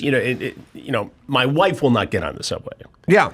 And when she's in New York with me, I go on it all the time. Nothing ever happens. The one time my wife was with me, there's somebody pulling down their pants, they're swinging a sword in the air, they're something outrageous. And understandably, she's seen it too many times and just won't go. Yeah, and also, there's unintended consequences. If you go hard after the Good Samaritans, they're going to not be so many Good Samaritans. Nobody's going to step up. And it's funny because we used to have themes in the 70s and the 80s where it's like, this woman was assaulted in the alley and nobody did anything. Kitty Genovese, 1962, I think it was. That was the story, right? Yeah. Just closed their windows, and the curtains and kept going, And so that used to be a theme. But think about the message of what we're asking these people to do, Also, like if you think about Daniel Penny, obviously he doesn't get onto the subway to choke somebody out. He wants to go to Madison Square Garden and watch a concert or something. Wherever he's going, he's going from point A to point B. Somewhere, and then a guy starts screaming he's going to kill everyone, and he doesn't care if they kill him in the process. And he has training, and he's fit, and people are terrorized, and he intervenes. But that's not what he wanted. And, by the same token, but not the same token, George Floyd and the cop, what's his name with the knee on the neck, he didn't show up. He didn't show up. He was called. You know what I mean? He was somewhere else. The liquor store guy calls the cops. These are things like, first things first, your guys on your show drive 400 miles with a boner and show up. You know what I mean? They're burning calories. They don't stumble into this. You got a guy who owns a liquor store. You got a guy who passes a counterfeit bill or whatever. He calls the cops. Certain cops show up. They try to handle the situation. They can't handle the situation. They call for a cop. And then this guy shows up. He didn't go like, I'm going to kill a brother today. He's like, he went to work and got sucked into this thing the same way Penny got sucked in. So for me, Derek Chauvin, for me, a lot of it is this premeditated? Like, when the guy left this house, what was his intention? And Derek Chauvin's intention was to go to work and then come home that day, not have a physical interaction with a criminal. That was different because of the aggressive nature of what he did to George Floyd. I agree. And also, not the same. I'm big into community policing, right? I'm close with law enforcement officers around the world, right? We embed with law enforcement when we do our takedown stings. Fresno Popo. Yeah, everywhere. But in my mind, I always have you in Fresno. I don't have you everywhere. I just have you in Fresno. In my mind, if you're going to be a cop who conducts himself along, the guidelines of community policing, how hard would it be to give George Floyd a cigarette, which is what all he was looking for, calm him down and say, look, I'm not going to play this game with you. You either cut the BS or you're going away.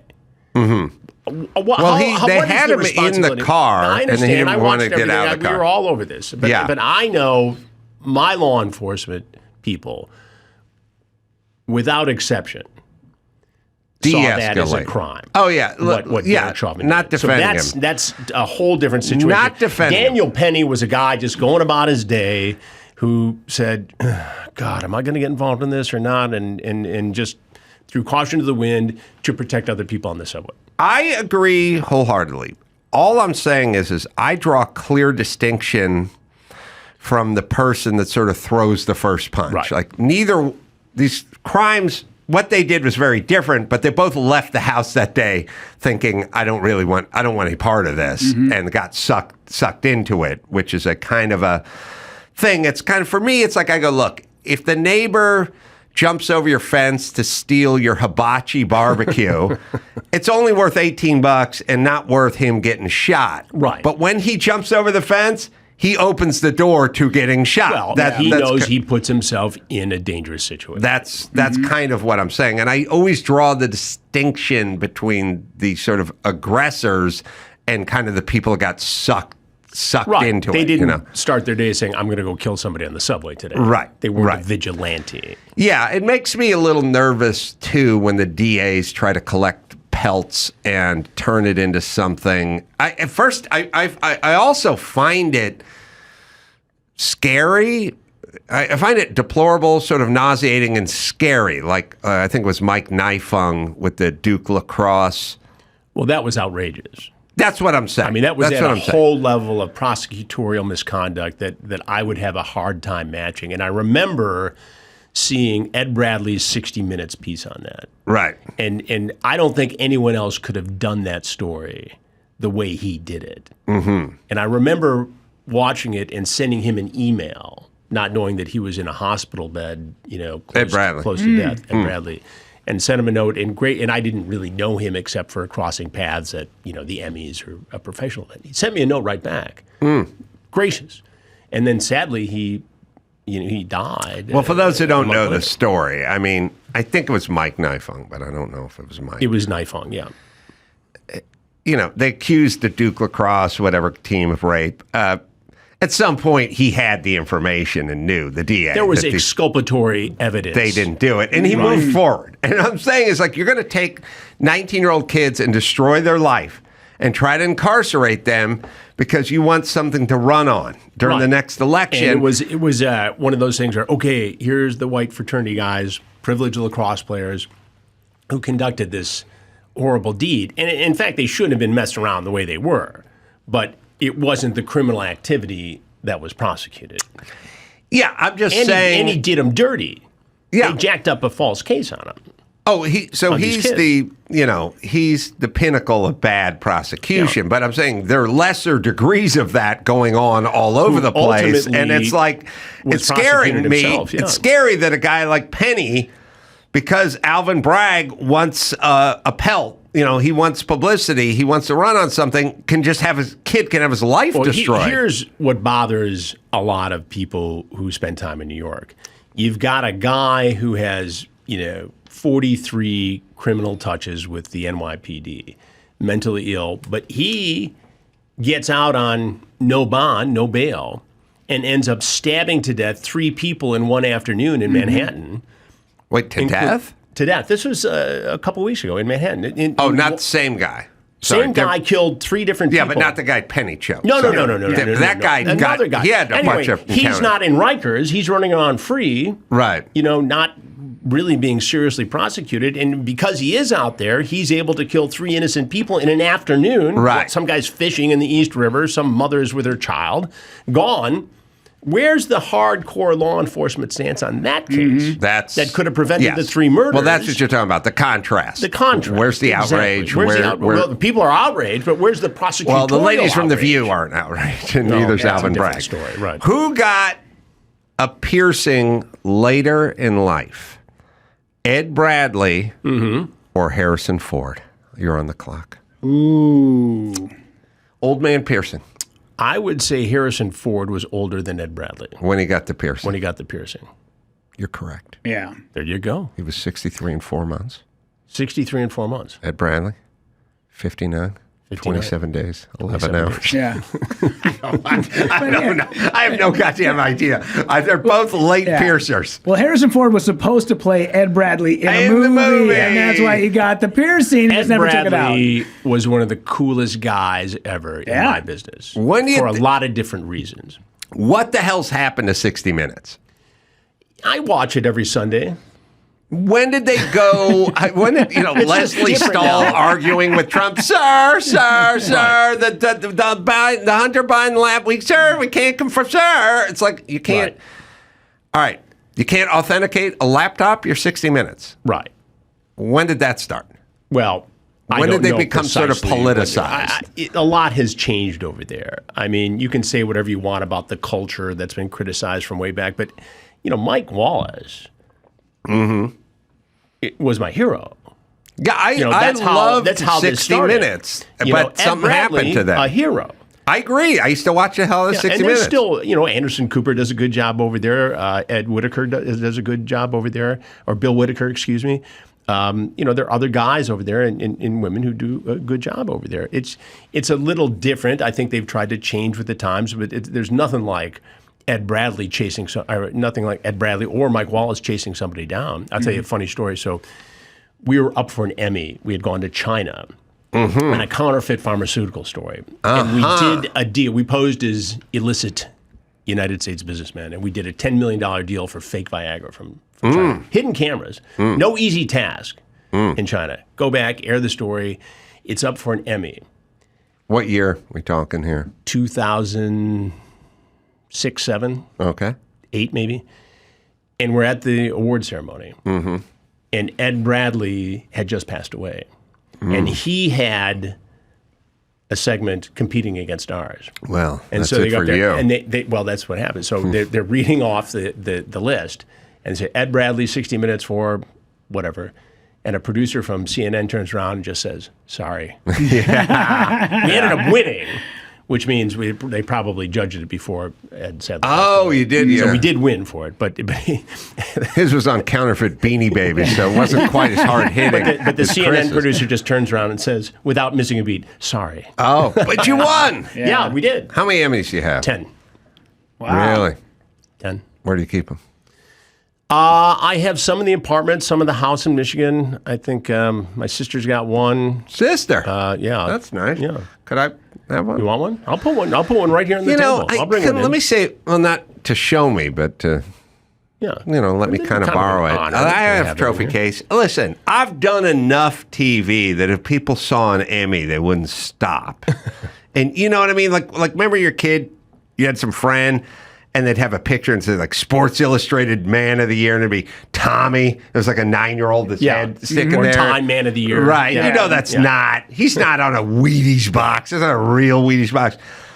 I've done enough TV where I think people would say daytime or local or something like that. I think you qualify. But if you gave me one and I just kind of put it in the case, I'll bring one by. Next time I'll bring one. yeah. But will you leave it as kind of? I'll leave it. I'll leave it Okay. as long as it's in a It'll be place of safe. honor. It'll be safe. Look, this place is safe. Yeah, secure. Yeah. Now listen, just to be magnanimous. Yeah. When I was 9, I finished a pig's trough at Farrell's. That's 9 Oh, I know. scoops Right. of ice I cream. know all about it. I Yeah. still got the certificate if Do you you? want a little something back. You know what I mean? We Like used to make my dad hysterical. You used to go to Farrell's? We had Farrell's in suburban Detroit. Oh, really? Oh, it was a big deal. So It started in Detroit? I don't know if it started in Detroit, but we had it. It was in Southfield, on Southfield Road, and like 13 You had or the 12 zoo miles. and everything? The zoo and everything. So we used to. My dad. Rudy, we used you know to what joke we're with talking him. about. I Here. don't know. Okay. It's this huge, gaudy ice cream palace. It's not a parlor. It's not a parlor. It's a a palace. right? In red and white, and they dress up with the bow ties and the whole Old the whole timey. thing. Yeah. It's like if Shakey's had ice cream. Because Shakey's used to be the old timey. It's the 3-part harmony. Yeah. We convinced my father, who was a big eater, and took us out to great restaurants. So jealous. When they brought out the trough or the pig trough or whatever the zoo or whatever they called it with all the ice cream, that they bring it out and like they bring out a King Tut or something on one of these. They bring it out on a stretcher. Yeah, on a stretcher. They bring it out on a stretcher. That was the zoo. And the zoo. And they sang, we had him convinced that if we ever went, they would sing the, Bill is a Big Piggy song or something like that. And so we never actually went to Farrell's. We just knew about it. And we'd always joke about going there. He'd take us to some fancy restaurant because he was such a gourmand. But Wait, hold on a second now. Where The did pig trough. Farrell's start? And so... I just assumed it was Detroit because I grew up in Detroit and there was a Farrell's. So And I don't thought know. it was in Van Nuys because there was a Farrell's in Van Nuys. Now I didn't know. So it was an ice cream palace. Yeah. Chris is right. And the zoo would be literally a huge bowl of 15 different bananas, everything, and chocolate and they put a bunch syrup of and plastic pineapple monkeys and giraffes and stuff. And then you and 7 of your fat friends could eat that. Or there was the pig trough, which was Pig just trough. one. That's the one we were joking Jesus. about. Yeah. Yeah, there's just the one. And when they brought the zoo out, they brought on the stretcher and they'd be banging the drum and everything. No, it was a huge event. That was a big deal. Farrell's Ice Cream Parlor was an American chain of ice cream parlors and sandwich shops. I never remember the sandwich part. Never had a sandwich there. And it was founded in Portland. Oregon. And That I would not have guessed. 63 by Bob Farrell. Oh, there it is. There's the zoo. Oh, yeah, the you whole bring stretcher. it out wow. on a stretcher. Look at that. Do they still exist? They can't. Somebody got sued because Yeah. they threw their Ate too much back ice out cream. picking up the stretcher or got something. And type 2 diabetes or Somebody was something. eating the zoo and swallowed a plastic monkey and had a seizure. We can't have fun anymore. Yeah. But Farrell's was what Shakey's was back in the day. Stupid straw hat, red vest, like barbershop quartet outfits, and family fun. Family fun. Which we don't really, again, we don't Unless really you're have so sitting much in the of that. smoking section. Put it out right in the Your in the dad, cigarette right I'm in so jealous because my dad was spindly and didn't like eating, and he was poor, so we never went anywhere. Well, my dad was in the auto industry, so he was a salesman for Eaton, which sold products to the big three. And Eaton, famous. I only know Eaton is EATON, yeah. superchargers.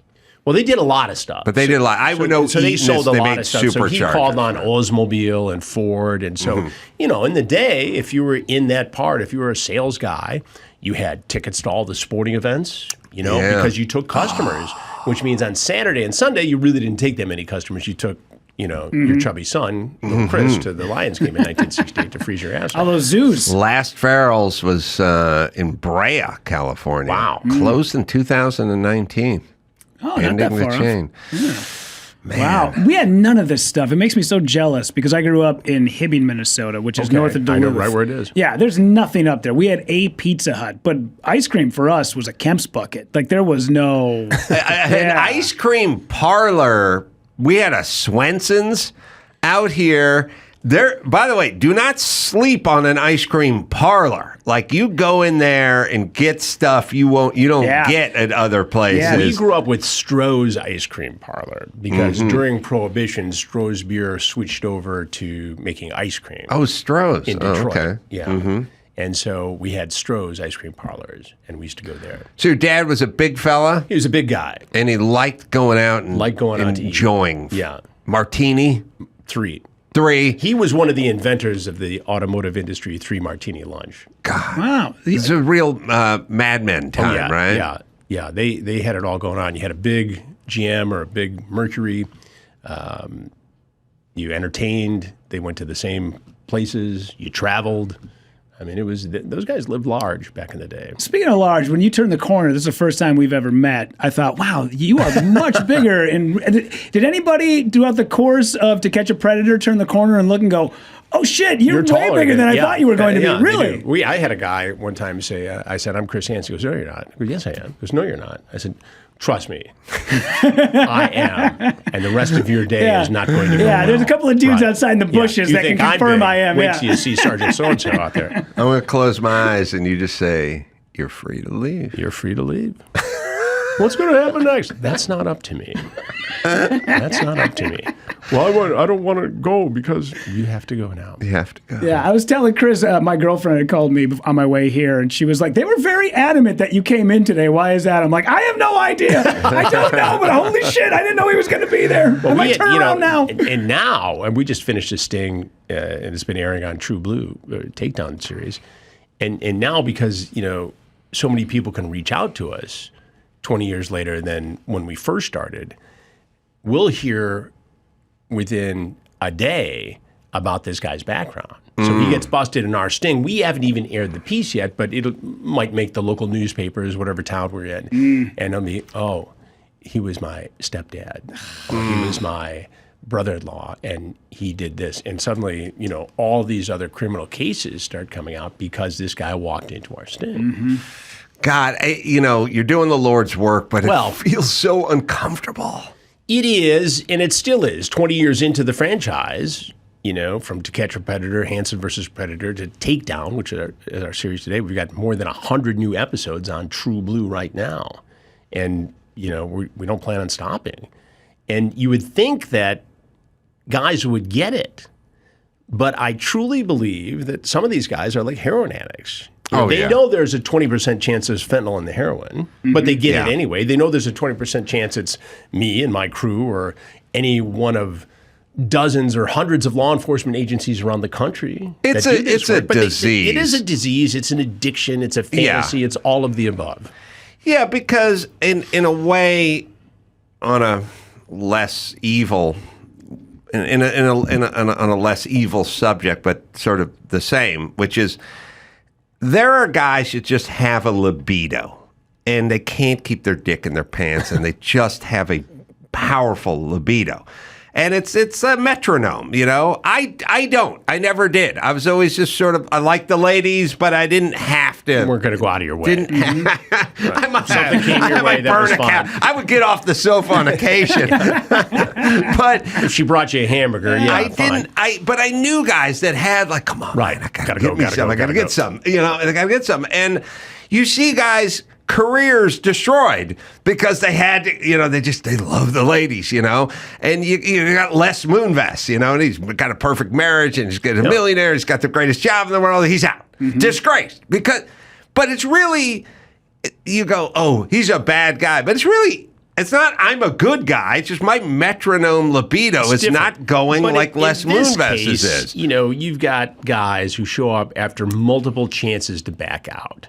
Yeah. I recorded my podcast, Predators I've Caught, this morning, right? And this particular episode was of a guy who we busted in Flagler Beach, Florida. And he was on the younger end. He was in college. He was 19, coming to meet who he thought was a 13-year-old. That sounds unusual to me. It is a little bit unusual, but he had surfaced in a previous investigation in Ohio when he was 18 trying to meet a 13-year-old, and he got a pass because of his age.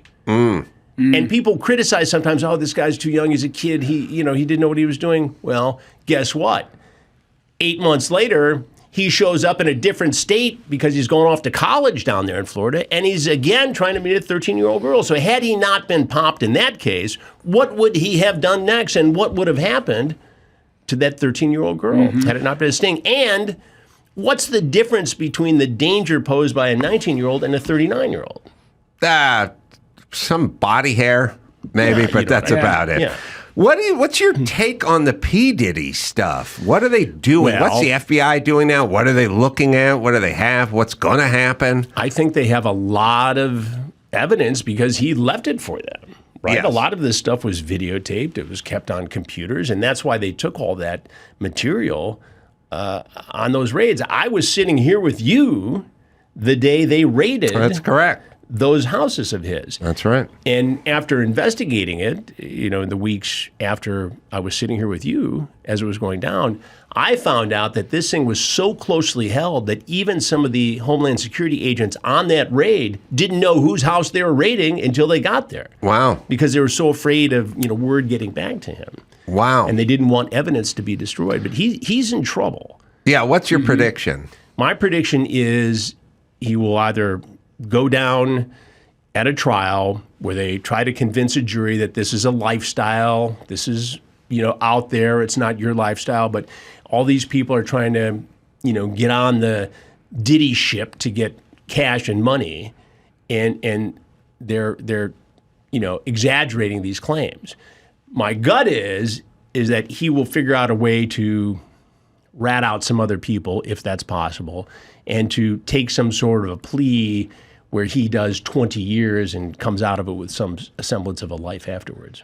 How much ancillary damages are going to be to Hollywood and recognizable names? Like, why? Not Weinstein, sorry. Epstein right. was able to kind of sail through that entire event, and Ghislaine, or whatever her name is, Maxwell, or whatever. It kind of made it through without anybody's name being dropped. Speculation, nothing that we could hang our hats on. Right. But I also think is this going to be that, or are there going to be names? I think there are going to be names. I think there are going to be people who broke the law and took part in things that were illegal. In the Epstein thing, I mean, he was an evil, bad predator, right? Who skated because of his connections and because he had powerful lawyers. And at the time, the allegations were that he had young girls, 15, 16, who were just giving massages, right? It wasn't until after that first criminal case where he was doing weekends in the county jail that some of this stuff came out about the trafficking, younger girls being involved, and the recruitment by Ghislaine Maxwell. I mean, they would find a college student sitting at a bus stop and work, or just like a pimp would work or a recruiter would work, a lockup in a county jail. They look for vulnerabilities. This was truly evil. He had powerful friends. He did have who powerful he may have friends. had the goods on. And there are pictures that came out of his safe that I'm told showed some powerful people. But I think a lot of these guys were kind of in on the periphery. They're looking in and goes, there's young girls. This is. So you think we're going to know much more about the P. Diddy case? I think we're going to know much more about the P. Diddy case because he doesn't appear to be the kind of guy who will take his life in prison. He seems like he's got enough money to mount a defense, and as difficult as that is going to be based upon the evidence that I'm aware of, he's going to try for some sort of a plea deal, I would predict. I mean, plead to 40 and have it reviewed every 10 years, and then maybe he gets out with something somewhat of a life. What about Jay-Z? That's more difficult to say. He's taken a very aggressive stance in defense of this. I'm having a hard time believing any of it, only because, now, obviously, I'm not rich, and I roll with some rich people, and definitely not with Jay-Z money, but I see how many people come at them for money and for just settlements to be able to get money out of them, and I go, okay, well, maybe this is one of those situations where somebody is trying to extort him. Imagine that difficult conversation in that household. Whether the allegations are true or not, you brought this home, and why were you even hanging around with these people? And the culture is very challenging because part of it is built on this bad boy criminal element. You see these interviews with Diddy saying, "Oh yeah, you got to come to one of my freak-offs." And also, half the guys are like, "I used to pimp. I had a strong pimp hand." Like, you're talking about pimping back in the day. What is pimping when you really distill it down as abusing women? Who was dealing drugs to, fund the recording studio? There was a lot of that back in the day, and a lot of violence. Well, True Blue Crime Network is the name of the network. Takedown with Chris Hansen is the name of the show. In terms of people, TikTok, Instagram, where should we go? Where should we find you? TikTok is have a seat with Chris Hansen, and you can see our latest battle with Amazon over a debacle there. Pretty funny. People love the personal side of it. I use it professionally, but my wife sends me this direct link to Amazon. Buy this Shark hair drying system for our daughter. Very simple, because she and our daughter share an Amazon account. She didn't want to see it. Click on the thing, shows up. They open the box, and there's this Ziploc bag with this horrible used yellowing L'Elegance hair dryer curler with like a European plug. This is not the Shark, right? So my wife says, let's do a TikTok video. I said, all right, fine. So we do it, and like hundreds of thousands of responses. And so then we do a follow-up. And so we've gotten Amazon.